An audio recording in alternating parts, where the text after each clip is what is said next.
Hello, my name is Nolan Hack. I am a black revolutionary from Los Angeles, California. And I'm John Kane. I am Mohawk, or Gunyagahaga. I live on the Cattaraugus territory of the Seneca Nation, and I am a radio host on a show that is located, that broadcasts from Seneca territory, and one that broadcasts from New York City. I'm Julie Dye, Michigan resident, Potawatomi native, activist.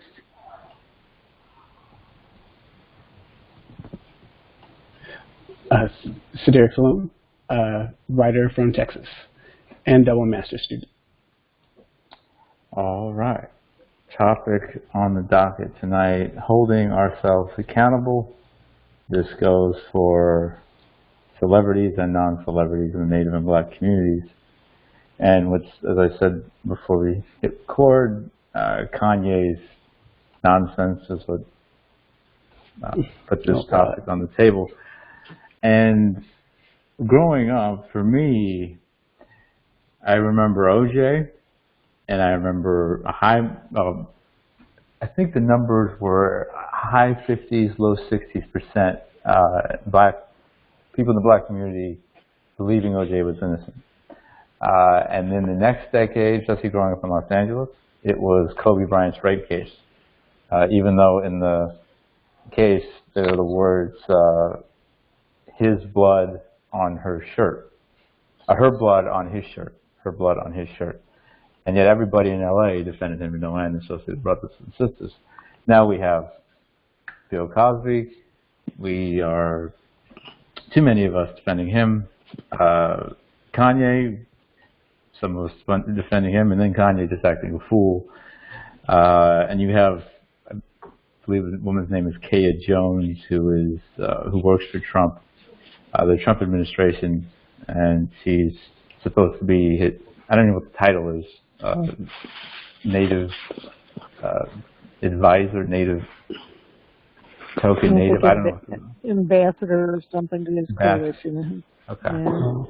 So we have these people all over both of our communities, and one thing that always drives me crazy, even though I understand it, is our, at least speaking for my folks, our gut instinct to defend our celebrities no matter what they did.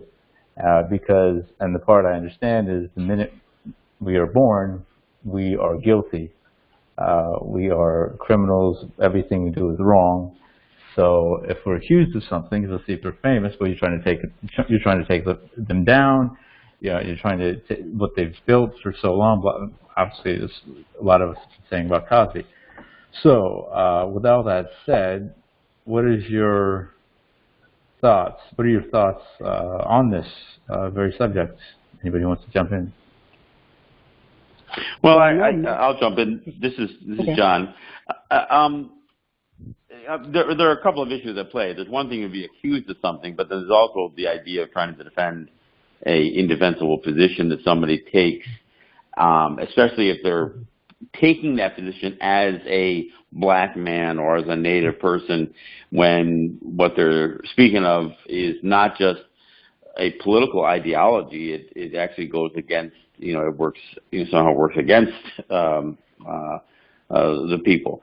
I mean, I think that's part of the issue, and it's not just celebrities. It's those people who get put out there as those iconic individuals. I mean, I go back to listening to Malcolm X speak about Martin Luther King and what he called the Big Six in his whole speech on the House Negro versus the Field Negro. That's what I experienced as a Native person. I did a whole show on Paulette Jordan running for the governor of Idaho.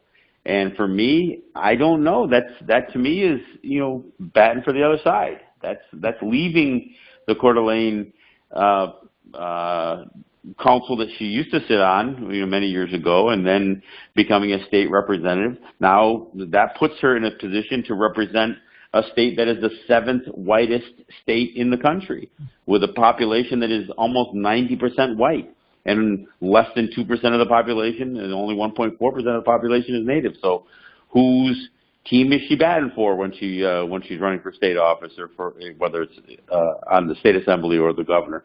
So these are some of the issues that aren't about whether they're being accused or something. It's what they're doing is what they're doing, and that's where Kanye West's comments come in. Do you say, okay, is it all of a sudden okay that he says this stuff? I mean, when everybody says, everybody cried foul when they said shut up and play basketball, shut up and dribble when basketball players weighed in, but all of a sudden, because it's Kanye saying it, we're always going to say just shut up and sing? I mean, I don't know. Yeah. And the whole thing he's come out with, every statement he's made is just so wrong. None of it holds any water. I realized this today. Even his math is off. He says 400 years of oppression, slavery and all that. We were taken by the Portuguese in 1444. It's 2018. Do the math there. That's more than 400 years. And then he was using, it was 100, if you go back about 140 some years, I'd be Harriet or Nat Turner. Civil War ended in 1865. That 140 plus will not take you back there. So he's all over the place. And this isn't the first time he's done anything like this. So Kanye, or speaking to Kanye specifically, I mean, I remember Kanye West back in 2005. That was the year of Hurricane Katrina, and I remember him being on TV talking about George Bush not caring about black people. Yeah. And who was that standing beside him? Michael Myers. Yeah. Just standing there looking dazed and confused. But Kanye West has really done like a 180 since his mom has passed away. I've always been a big Kanye West fan. Like, I do consider him to be a musical genius. I mean, he's the only other person who has more producing Grammys than Kanye West is Quincy Jones. He is a musical genius, and he's kind of always been arrogant, and people have kind of let him be arrogant because he could back it up. But since his mom has passed, and I'm kind of just speculating. I obviously don't know him personally, and I don't watch any of their reality shows or anything like that. But I just can't imagine that he's not still dealing with that, because he's had to cancel a tour. He's had to be hospitalized.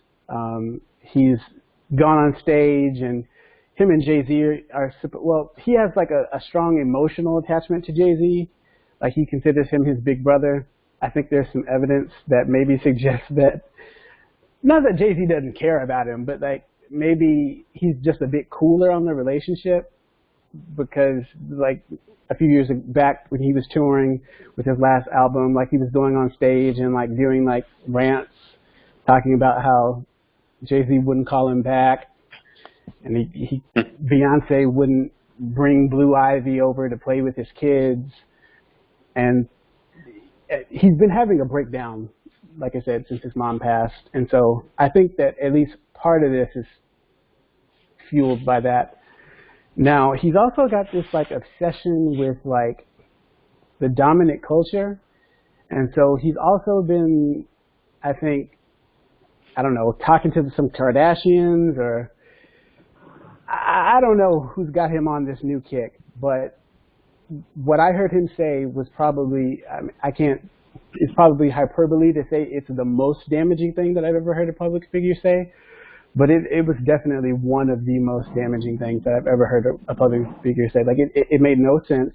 It was not based in any history, other than like narratives that the dominant culture tells to kind of, the dominant culture at several points have like suggested, oh, well, black people didn't want to be free. They were happy where they were. They project that narrative in several different ways. I posted a PDF, The Half Has Never Been Told. It's like the first 52 pages. It's the introduction and like the first chapter. But that author talks about the ways in which slavery, the narrative of slavery, are kind of packaged in the United States, and he kind of just describes how those narratives are meant to convey certain things, and mostly it's absolving the United States, claiming that it doesn't owe black people for the labor that we've done, et cetera, et cetera, et cetera.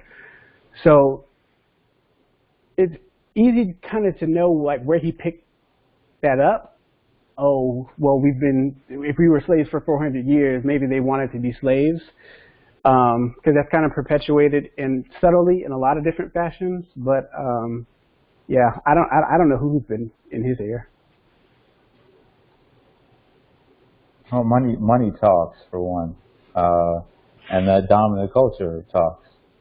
And sadly, I know she's white, but I saw this with Chelsea Manning. When Chelsea Manning started to hang around certain people, people with more money, people with more influence, or who fit the backbone of America, whatever you want to call it, she's changed. You know, she went from a revolutionary who was imprisoned and did something very heroic to a shill. A shill of far right, and then the shill of the Democratic Party, which she's trying to run for Senate. Which, John, you were talking about the Native woman, Miss Jordan, running for governor, and I agree. I think we notice each other saying the same things here and there, with supporting that system instead of supporting us. Because if you really break it down, you look at the system, and this government, it's never been for us. It's never going to be for us. So why are we supporting it? Especially for Native folks, there's sovereignty in different parts of the country that is you guys still fight for.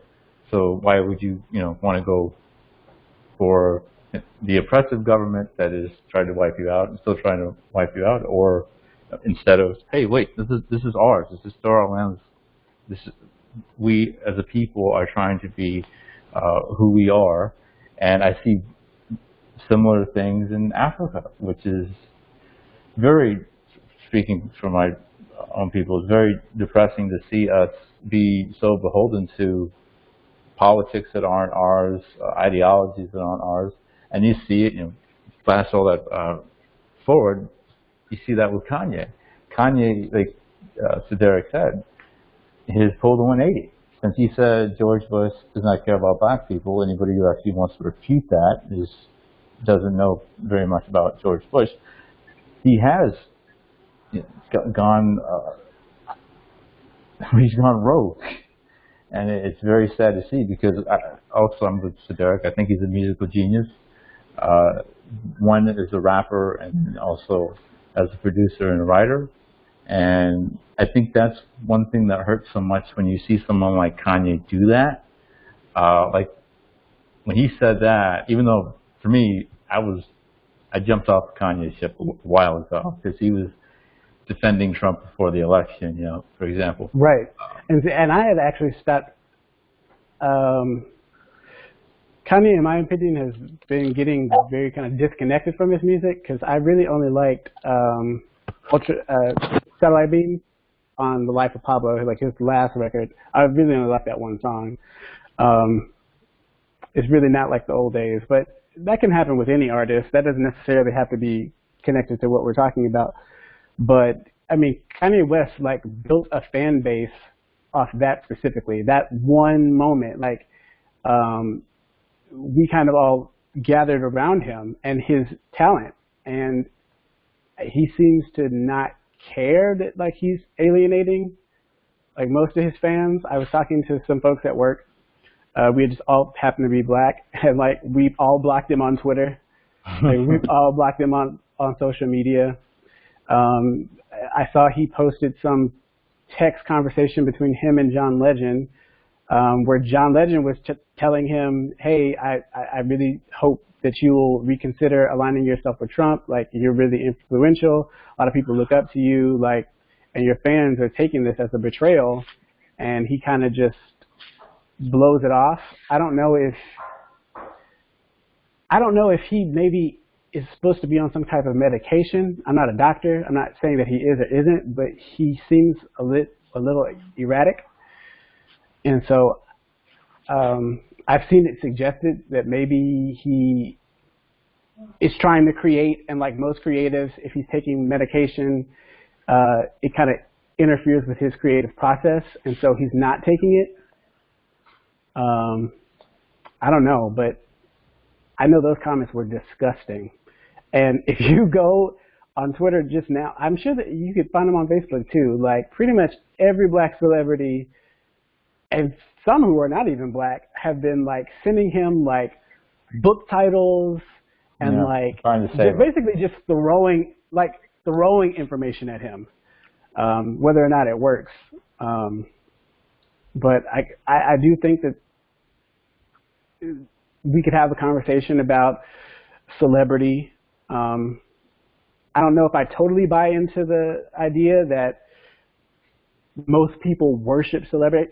So I mean, American culture is very celebrity driven, but most people I know in my life aren't looking to take financial advice from Kanye West or looking to like live their life like him. I think they kind of represent a type of distraction, a type of like entertainment that kind of makes our dreary lives a little bit more entertaining. But yeah, well, I mean, that's why it hurts. It's another aspect why it hurts, because, like you said with Kanye, and there's one of my most famous lyrics in a song is by Kanye, and I pulled it up so I remembered it correctly. Drug dealing just to get by, stack your money until it gets sky high. We wasn't supposed to make it past 25. Joke's on you, we still alive. That's speaking to the black struggle right there. College Dropout, one of the most influential albums of the last couple of decades, and such a genius album. And then now slavery wasn't that bad, and this is on us. We could have gotten out of slavery by now if we wanted to. But no, that's why it hurts, because he knew this stuff, and I think he's gone in that O.J. Simpson mode before he. Well, I don't know that he knows it. Well, I would assume that his mom, Donda, would have raised him with a certain knowledge of kind of like our history. It's kind of hard for me to know what different Americans know about what different time periods, because I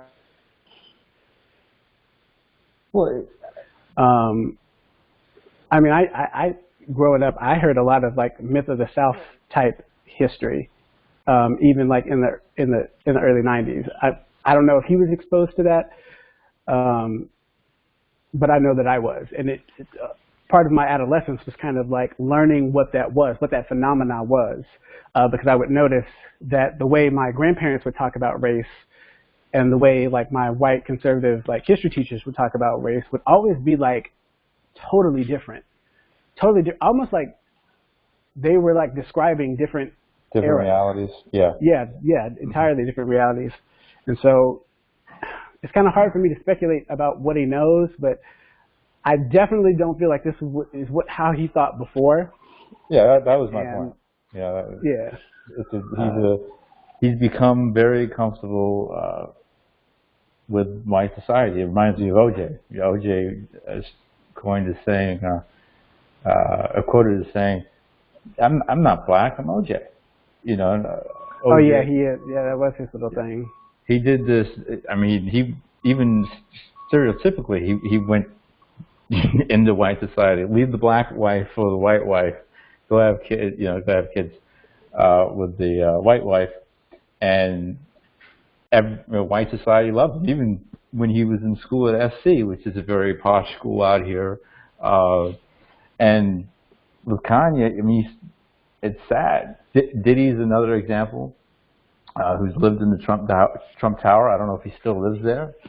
And Diddy has a laundry list of awful things that he's done and does. I don't know. Well, I could just list a couple. Giving his was a 10-year-old son a lap dance. Having his coach that are Sean John, the sports coach, animal cruelty. That's how they are. Oh yeah, he got into a tussle with his Yeah. So these, and Diddy is not like Kanye or even OJ was. There's a lot more respect for a Kanye or an OJ. My only point was, it's a lot easier to get comfortable with that white society and get that, albeit I would say fake white admiration, because they don't so much respect you as a person. They like you as an artist or an athlete or what have you. But I like to get the Native perspective and also the Native woman's perspective. What's your take on this whole topic, Julie? I don't know. It just seems like, unless he's losing his mind, that maybe it's just a shock value thing. Maybe he wants to trend on Twitter and he has to compete with his wife's family because they have all these shows and all this things that they do. I don't know. Maybe he's feels like he has to compete with him. Yeah. Yeah. It's a good theory, because the Kardashians are, speaking of O.J. Simpson, very powerful people. Mm-hmm. I honestly think Caitlyn has been getting into him, because Caitlyn really, she's a Republican. She is just like she's just like the epitome of like just a white Republican woman, like voted for Trump, very recently kind of came out against and kind of talked about how she was disappointed, but no one really took that very seriously. Very, very interested in like those kind of like Republican type ideals, and I wouldn't be surprised at all if some of this is not coming from her. But ultimately, he's an adult, and I mean, you're allowed to change your politics. You're allowed to change your mind. I just don't know. You just can't change the facts, though, and that's the thing. I mean, it's right. one thing to change your opinion about what those ultimately facts help mean. him. Go ahead, John. Oh yeah, go ahead, John. No, I was just saying. I mean, it's one thing to change your opinion about what certain facts may mean, but to try to change the facts. I mean, to suggest that slavery was, a function of choice or any of the other crazy things that I've heard. I mean, and it's one, and I guess part of the whole thing is about being a contrarian, right? And that's what Jenna represents. I mean, for all of the LGBT, issues that clearly Trump would be, has a history being against, she comes out as a Trump fan. Again, like being a contrarian within the LGBT community, and that's what you got in Kanye right now. So Julie may be onto something about this just being kind of that contrarian narrative, so you can get in the news. I mean, I don't know when Kanye was in the news last, but this certainly has him in there now. I mean, obviously, the biggest news making that he's had has had to do with being with the Kardashians, and so maybe that's it. But I guess to get to the question that is really posed, how do the rest of us hold the people accountable, and what do we respond to? I think the fact that that both you guys have talked about taking, disassociating yourself with Kanye and perhaps his music and that kind of stuff, and not being somebody who financially supports him, through his performance, is one way of holding somebody accountable. It's kind of like boycotting a product or anything else. But, I know from a Native perspective, what happens is we get people elevated as these iconic people who say just enough things that can identify them as a Native spokesperson, but then seem to fold into somebody else's narrative. I mean, and I see this in some of the most iconic, whether it's Suzanne Harjo or Oren Lyons. I mean, I had Suzanne Harjo on my show one time, and she's been famously involved in some of the Democratic administrations going back to Carter, and she was the one who initially started the case against the Washington football team on the patent and trademark issue. And I had her on my show after Amanda Blackhorse and company had reinvigorated that fight. For those that don't know, Suzanne Harjo had sued or taken the case in the Patent and Trademark Office about whether the Redskins could be patented because it was a racial slur. She essentially won in court, but then it got thrown out in a technicality because they said, this is crazy, that she was too old. They said that she would have had to have filed that complaint within 7 years of turning 18 years old, because otherwise, they were attributing some sort of statute of limitations that. But by the time she had brought it, she was already, she had let too much time pass. So a group of younger people got brought in, and that's what Amanda Blackhorse and company represented. So I had Suzanne Harjo on my show, and there were 3 very clear points of contention that we had with each other that I didn't expect. On the Redskin issue, I said, well, I didn't think that Obama's comments were as supportive as people have suggested, because he said, if I had a team and that team had a name that offended us, in spite of a storied past, a storied history, had a name that offended a sizable number of people, he'd think about changing the name. I said, well, that's an awful lot of hypotheticals in one sentence. And she goes, and she tried to say that that's not what he said. And, she said, oh, Obama came out very strongly. He never said flat out Dan Snyder should change the name of the team because it's offensive. He gave that whole, if I had a team and if that team had a name and if enough of people were offended by it, then I'd think about changing it. So she clearly, to me, bailed on wanting to even hold Barack Obama accountable for taking such a weak position. The other place that we got into it was, she had complained that on this mascot issue that black people hadn't stepped up enough to support Native people. And while I agreed with her, I said, but that's not unlike, some of the Jewish scholars who have come out so strongly against Native people using the word Holocaust in association with the American genocide. And she goes, well, I agree with them.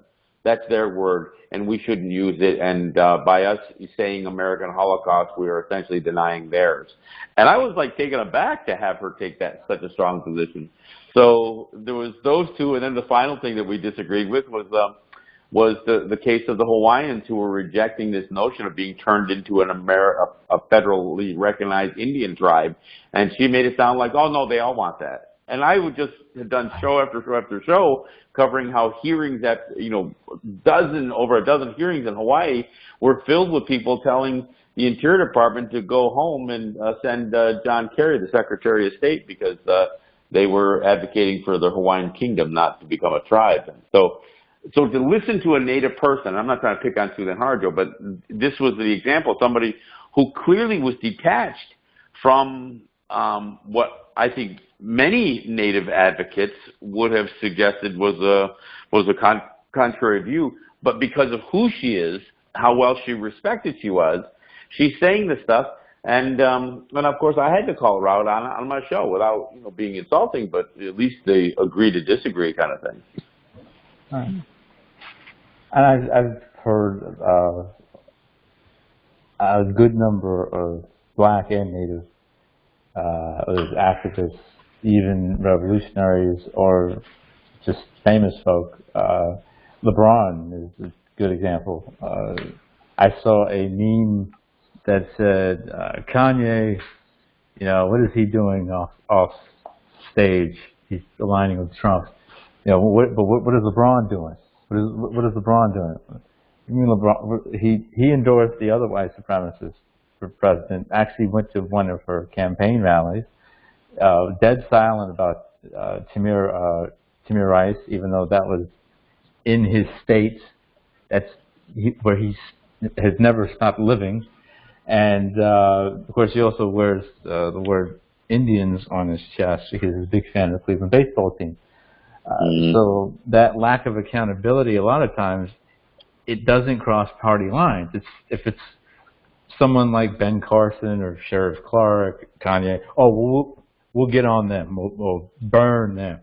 But if it's someone like, say, Deshaun Coates, someone like Beyonce, Jay-Z, LeBron, even, not these another athlete, but Steph Curry and Durant. Durant used to, he grew up in Baltimore and is a big Washington football fan.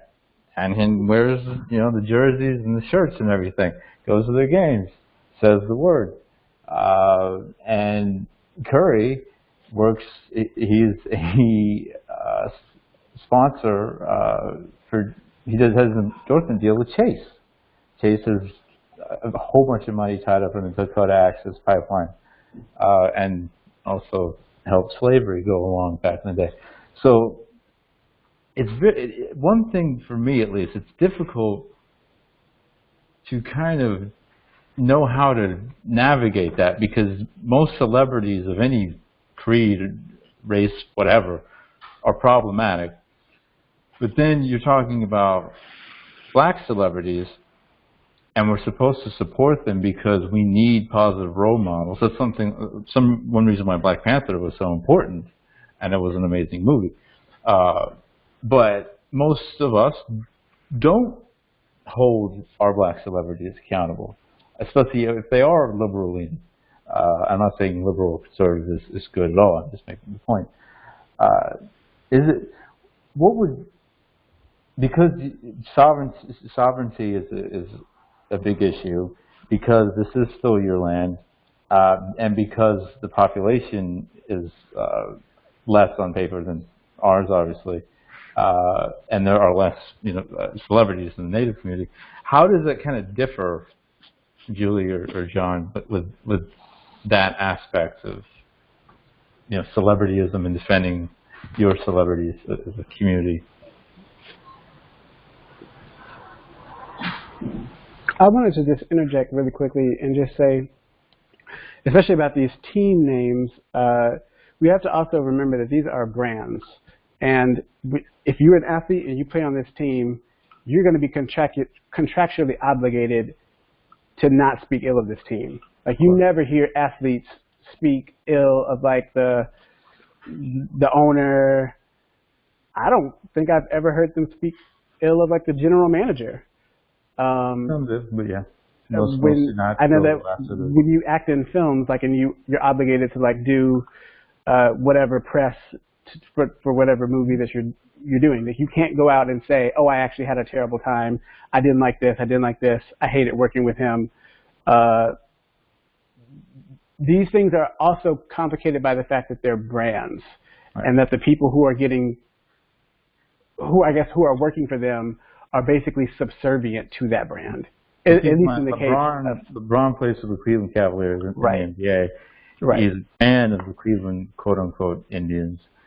Kevin Durant has played for the Oklahoma City Thunder and now the Golden State Warriors, not in the NFL for the Washington Redskins.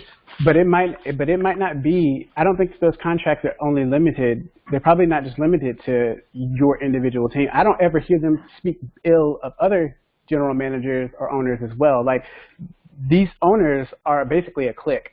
They own these teams collectively. Like in basketball, they get to decide, is there going to be a new professional team? Is there going to be a new professional NFL team? All the owners have to vote. Like, they're all... Yeah, but Nolan's pointing out the point that you're crossing different sports here. It's not like it's a different team within the league that you're playing in. And I think that while I agree with you about this idea of the brand and it being, a brand that is a part of the league that you may be playing in, that is the career that you've pursued, I get that. But there are ways of voicing your opinion about inappropriateness of a team owner or a coach or a name or anything else. I mean, a player of stature has no problem standing up and defending himself in a situation like that. So I don't know. I don't give these guys a pass for.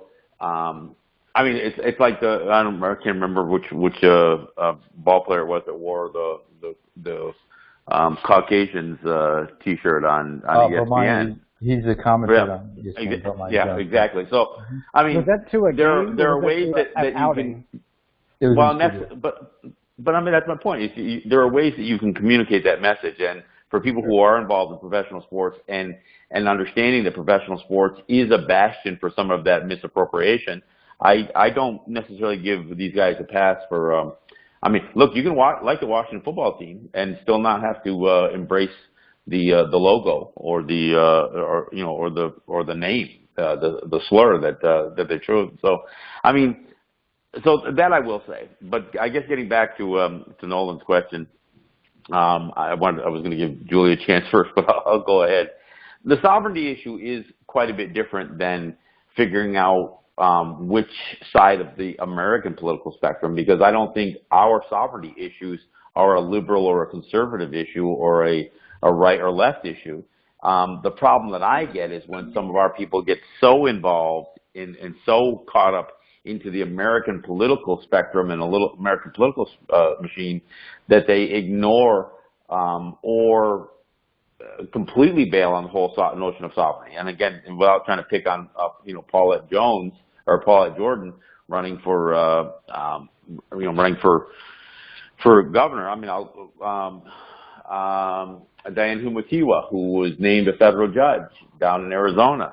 There were a lot of Native people that were jumping, oh, great, we got a Native federal judge. And nobody bothered looking at the fact that she was recommended by McCain and Jeff Flake, two Republicans. And when she got into this federal judgeship, the first Native case she had to rule upon, she ruled against the Native people who were trying to stop a highway from going through their ancestral land. So, I mean, we can get caught up in the same way that we can get starry-eyed about, celebrities or iconic people in the black community. The Native people can too. Just because somebody's got a brown, pretty face doesn't mean that I necessarily have to endorse their success, because their success may be attributed to stomping over on Native people and taking away rights.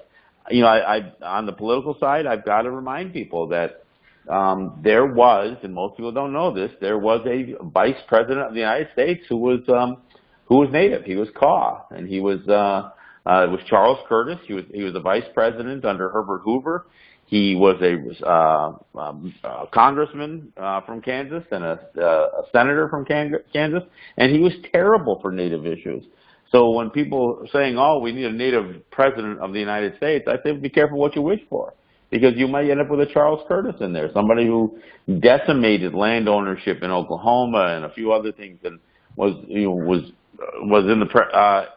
a man of influence during some of the worst racial tensions for black and Native people, including the murders of the Osage and the Tulsa riots and that kind of stuff. He was a prominent political figure at the time and did nothing to help in any of those situations. So, so should Native people have held him accountable at the time? Well, it's a different age, but what do we do now? So what do we do now? Now, I'm not trying to, look, if Paulette Jordan can manage to become the governor of the state of Idaho, then more power to her. And I actually, say, wish her luck.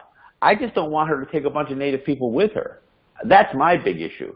I mean, if Kanye wants to be a Kardashian for the rest of his life, fine, but I just don't want him to have an influence over a whole bunch of black people to say, oh yeah, maybe Trump isn't so bad. I mean, the argument that we hear, both black people and Native people hear, is that it was a good trade. We got the Bible out of the whole deal.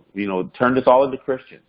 So we got the Bible and they got the land. You guys gave us freedom, but you got the churches.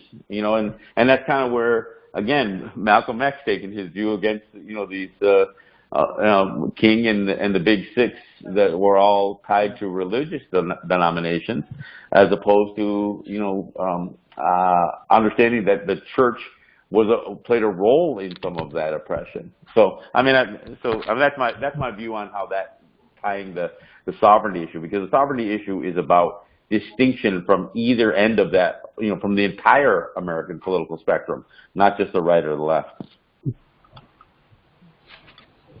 That's a good point. I think a lot of these systems end up being even more damaging to us because I guess I'm thinking about sports now, but these are institutions that we are overrepresented in, but we do not really control in any meaningful ways. Like the sports, these teams, they depend on us, but like I said, at the end of the day, you have to do what that owner of that team wants you to do, or you're not going to be playing for that team anymore. It's all. I don't know if you had like any friends in college who like played college sports or went on to like professional sports, but you have to win. You're basically winning a genetic lottery to even be able to compete at that level. And because a lot of these folks are coming from circumstances of poverty, I think a lot of them end up just taking what they can get, especially if they don't get paid when they play college sports. So there's always kind of been a question in our community, would this be better if we controlled our own teams? Would this be better if we had our own entertainment industry? I think that that's debatable, but I do think that we surrender a lot by basically always working under these folks.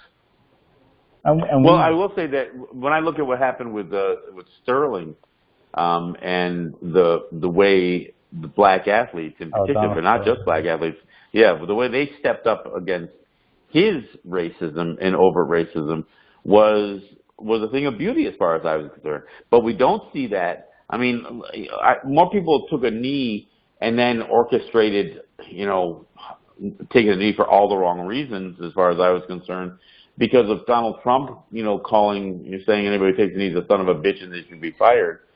Not because of what Colin Kaepernick stood for, and there's still a whole lot of people who remain really silent or will join in with the right wing chorus on this thing. Oh, it's just wrong that Colin Kaepernick disrespected the veterans the way he did, and all that other stuff. I mean, and it's not even the right wing, because Ruth Bader Ginsburg, the liberal court justice, who I always seem to pick on. She condemned Colin Kaepernick too. Said, yeah, he has the right to do it, but it's wrong. And HBO's making a TV movie about her, and the graphics, the posters say hero. Yep. And they'll leave out the fact that she cites the Dr. and Christian Discovery and an Oneida case, and they'll leave out the Colin Kaepernick stuff, because they're gonna write her up as this this liberal fighting against social injustice champion, when that's not necessarily what her record demonstrates. And there's the whole did Nancy Pelosi get involved with that? I don't remember. I know that I don't remember so much of being asked. Somebody basically pressured him to basically sell the team. So it's like, yeah, he was punished, but he got paid out like $2 billion.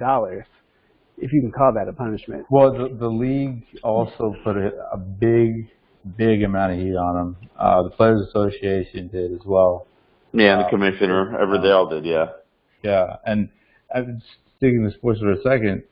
One thing that drove me crazy, and I know it drove John crazy as well, is during these last 2 seasons with the cat protests and the take a knee, and they had the Players Coalition, remember a bunch of black players who would talk to the league about black issues and stuff like that.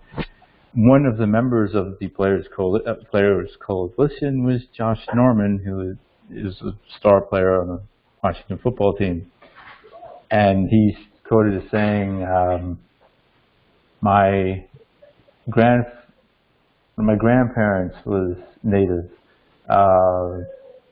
So basically, I'm Native. So, I mean, isn't it funny that a red slur is playing for the red slur? I'll just use those words, fix up what he said a little bit. But it's very disheartening for me to see all these black players say they're standing up for social justice. And you've had multiple teams in this league completely slap Native people in the face for decades and decades and decades. And even someone who's white, Chris Long, I'm only using him as an example because he said, I'm not going to the White House. His protest was praised, of course, being white ally, white savior complex, the whole 9 yards. And he plays for Philadelphia. Another member of the Eagles, the world champions, is Malcolm Jenkins, who's on the Players Coalition. They play Washington twice a year. They haven't said a word about Washington or what that name and that mascot does to Native people, especially Native children. They haven't said a word, but they're supposed to be standing up for racial justice. I mean, I can't defend that. If you're not for both of us or people of color in general, you're not getting it. You're not getting it. You're going against your own ancestors' teachings, especially someone like Malcolm X or Fred Hampton. But it doesn't reconcile. It certainly doesn't reconcile, and there's no way to. Yeah, you can't. You just can't. Julie, as far as whether within your own, personal community back home or the Native community at large in the country, when you see someone like Sherman Alexie is a good example, or a Native woman or what have you, as a Native woman, how do you personally navigate holding others in check in the Native community when stuff like this comes up? Oh, well, for my own group, I do go to the meetings, tribal council meetings, and I'm involved in a lot of the issues that they deal with. And I'm very vocal, and I go and I let my voice be heard at the meetings, and in other ways also with my vote, and I get other people to vote, and we do a lot of things with petitions and all that. So we're active, very outspoken, but there is a lot of apathy. And you just have to try to get people engaged. It's always a struggle to get people engaged to vote and to be concerned about things that are going on in the community. But, when we were talking about women running for office, not only are they going to find out that money and power control everything and that misogyny is the name of the game and with these politicians, they also have to deal with people like Elizabeth Warren and other people that claim to be Native, and people take them for Native and believe what they say and think they're authorities on Native people. It's another facet that nobody else has to deal with. This Kaya or whatever, Kaya Jones, the classic example of what I'm talking about, put in the position as a Native woman, and she has no connection at all to any Native community and never has, and it's just it's thoroughly it's another thing that we have to deal with constantly. People coming out pretending that they're masquerading as Native people, and people paying attention to them, paying them money and putting them up on a pedestal and believing everything they say. Yeah. There's always like that one in a million person like Ali. Yeah. But I was gonna propose the question, like, what degree do you feel that these people can be counted on? Because personally, I don't think that I'm ever going to see a professional athlete in any sport, say football, basketball, take a stance against the police. I mean, I don't mean just like kneeling at the national anthem, which I don't even think that they're showing anymore to circumvent that issue altogether. I mean, coming out and saying, I believe that there should be this sort of police reform. I believe that police should not shoot unarmed people. I believe that police should be curtailed. I don't think you're ever going to see that because there's been a long Kaepernick, when he quit as that 1 in a million, our generation as an athlete. Say it again. Wouldn't Kaepernick count? And what happened? And he got and he's not playing anymore. He's not on the team. Yeah, he counts, but he's one in a million. Like he's no one longer person. He's that one athlete. Yeah. He's that one person, and like he didn't even get to. Yeah, he didn't even. Ali got to go back into the ring eventually. It's yet to be seen whether he's going to be able to do that. Like this, I mean, he might not play anymore, and like he'll always be admired and greatly respected in our community. But I don't think that we're going to see too many more folks do it. No, they made a good example of him, didn't they? Right. That's exactly why you and I was saying that to say that there's been a conversation in the black community for a long time about whether or not professional sports, for all the opportunity that they may offer a person who, you know, might not be good at school or something to make it out of a certain circumstance, whether or not these institutions ultimately serve to silence not just black men, but particularly black men that have like physical features that this society would have maybe traditionally feared, or have always like traditionally like associated with like this savagery or like this uncontrollable brutishness. But in the context of this sport and these arenas, it's like that energy can be contained in a way that is enjoyable for people. Does that make sense? Yeah, well, to me that presents a catch-22 because one, if you're talking about an individual person in our community, especially, let's say it's in the hood. I mean, most of us are not making a lot of money wherever we're living, and football, basketball offers, hey, here's a 6, 7, 8, 9-figure contract, and you can help your family and your friends and get out of that mess. But then, again, that's individual. Most people, most black folks aren't going to stand up and join the movement. It's not an easy thing to do. It's soul crushing. You have a bit bigger target on your back. But then if they get into a position where, okay, wait, maybe, yeah, this is ridiculous how we're still being treated. Well, it's obviously a risky move to do, but I wouldn't. It's hard for me to blame any of us who don't take that route, even if you're a star athlete. And like I said, it's hard. I think taking that route to be a professional athlete, or even a professional musician. But I could stick with athlete because the whole slave auction NFL draft thing.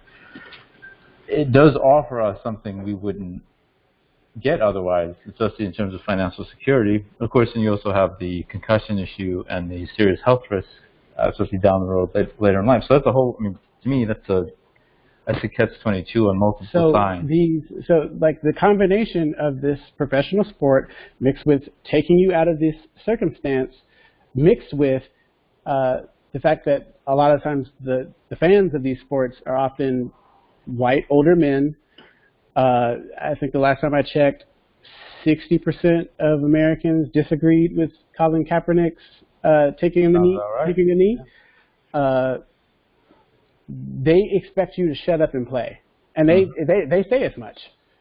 And so I do think that there's something to be said that these institutions work to silence people who would be very influential in our community for not just political reasons, but for political reasons and all things, because they are not able to use the full range of their influence to affect change, whether in our community or in someone else's. Well, and then to take that into the Native community,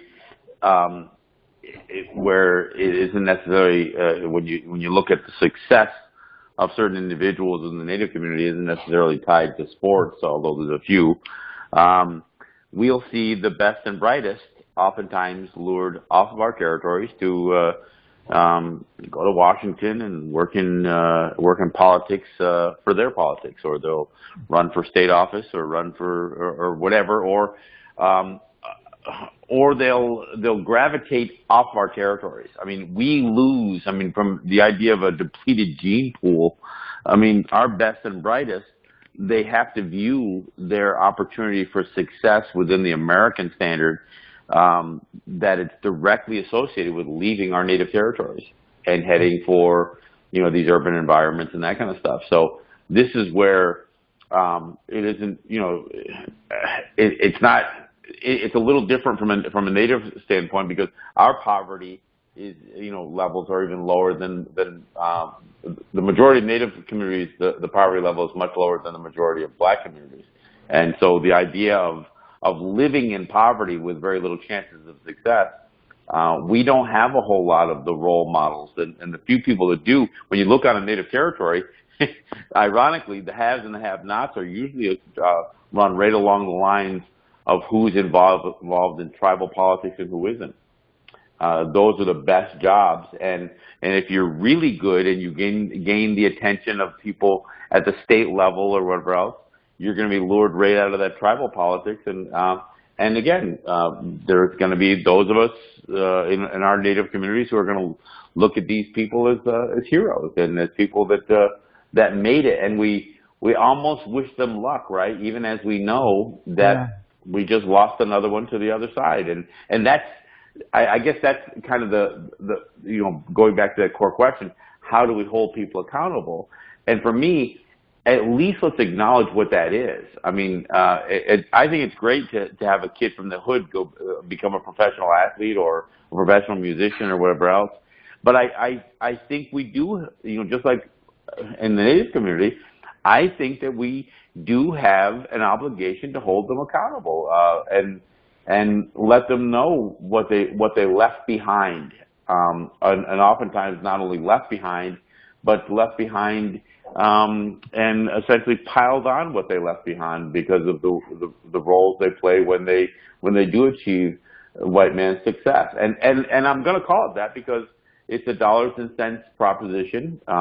The risk of giving up that dollars and cents is what keeps silent. So it is that measure of white man's success, not the measure of success in terms of raising the quality of life in the community that you came from. See, there's a book called $40 Million Slaves, which is a history of just black people in athleticism throughout like the 1920s up till today. And it talks about basically how every time you get in a sport, it usually starts like basketball. Like with baseball, there used to be like the Negro Leagues. That's not a word we use anymore, but he kind of describes how that was broken up over time to basically allow these Major League Baseball players, white owners basically, to basically over time basically appropriate all the best players. And once they appropriated all the best players, that's where everybody who was wanting to break into the league, that's where they wanted to play. And so they took players that would have before, like if they were playing football, they would have gone to a school like Grambling or HBCU.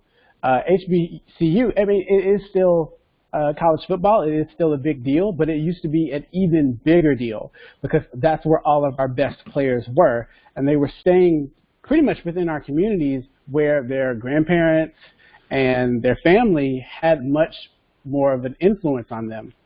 And then I want to say it was maybe over like the 50s and 60s, that started to change when they started to, I forget what they changed, but they basically started sending them off to school. Like, so instead of going to Grambling, now you're going to go to UCLA, which is much further away, which breaks that community bond. I don't know, I feel like that might be another argument for why we shouldn't so readily allow that to happen, even though I know it's not really, we're allowing it to happen. Forces are moving things so that it causes it to happen. Basically. I can add to your point. The first black quarterback to ever win a Super Bowl went to Grambling. Right. Kept very close ties with the school. In fact, if I remember correctly, he coached at Grambling after he retired. Doug Williams, he won the Super Bowl with Washington. Right. That's not irony. I don't know what is. So you have another sharp point on that sword. Hey, we're hurting other people, another marginalized people. If we get drafted by a certain team, or sign, or of our free will sign with a certain team, and that it's a shame that something that does bring a lot of black folks joy. I won't use Washington as an example, but like when Seattle won the Super Bowl a number of years ago, Russell Wilson, black quarterback. He could throw, he could pass. You know, that breaks that stereotype of, you know, all we can do is run, because the prevailing opinion was black people were too stupid to play quarterback, which is the position you need the most football IQ to play. So that it's a shame that something that can bring so much joy or so much hope to an individual or a community, especially when you talk about those historically black colleges and universities, that thus is colonization. That's something we need to figure out. It wasn't even that. I mean, my mom went to Southern, and my oldest uncle went to Grambling, and I mean, even in their day, like this, this is really their day. I don't know. I feel like we're gonna have to find a way to keep these people in our community so that we can hold them accountable. Because when you are out at UCLA, or even there's a show called The Grapevine. They do like a lot of black topics, topical topics, and they had a show on professional athletes. And so they had some coaches there, and they were just talking about like the processes they go through trying to find kids, and like these like athletic teams, they're a big deal. Like these kids are like touring the country, spending tens of thousands of dollars touring with these teams, basically to play on these sneaker teams. And these coaches are basically going to inner cities.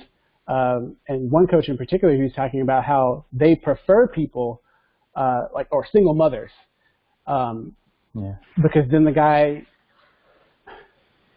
they just tend to find them easier to control, basically, than when there's a uncle or a dad around who tend to be a lot more protective or just a lot more cautious or circumspect.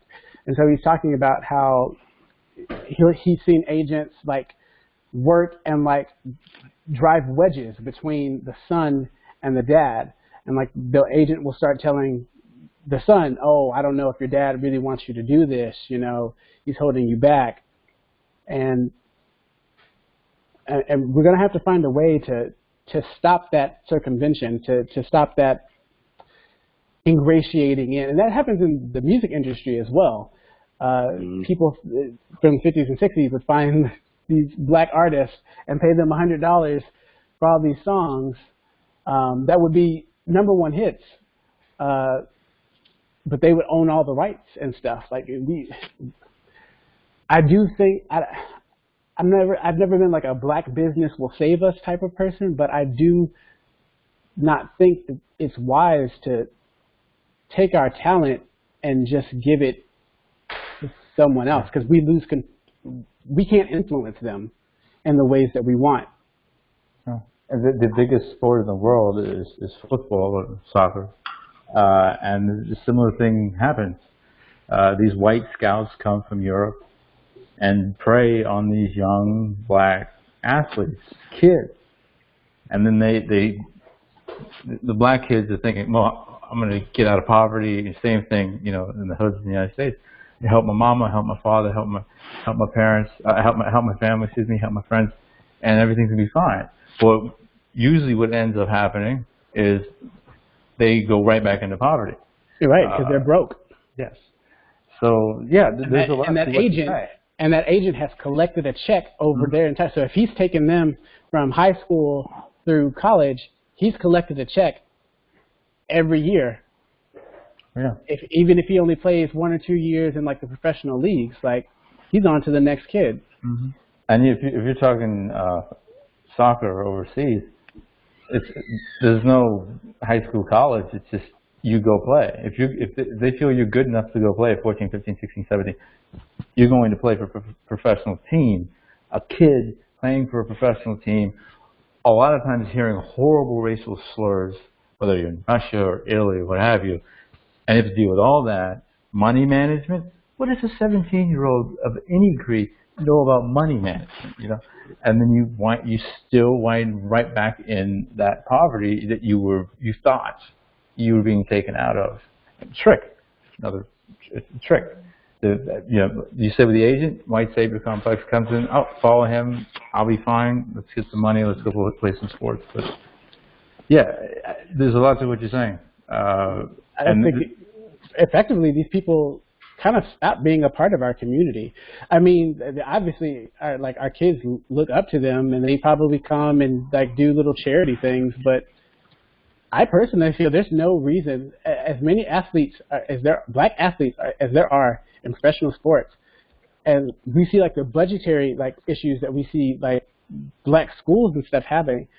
I don't feel that we should have those problems. Like, I feel like if these people were still within our communities, they would see that as their way of giving back, their responsibility, providing textbooks and things like that. But for the most part, I absolutely agree with you. There are a few exceptions. Thomas Davis plays with the Carolina Panthers in the NFL. He does a great job giving back.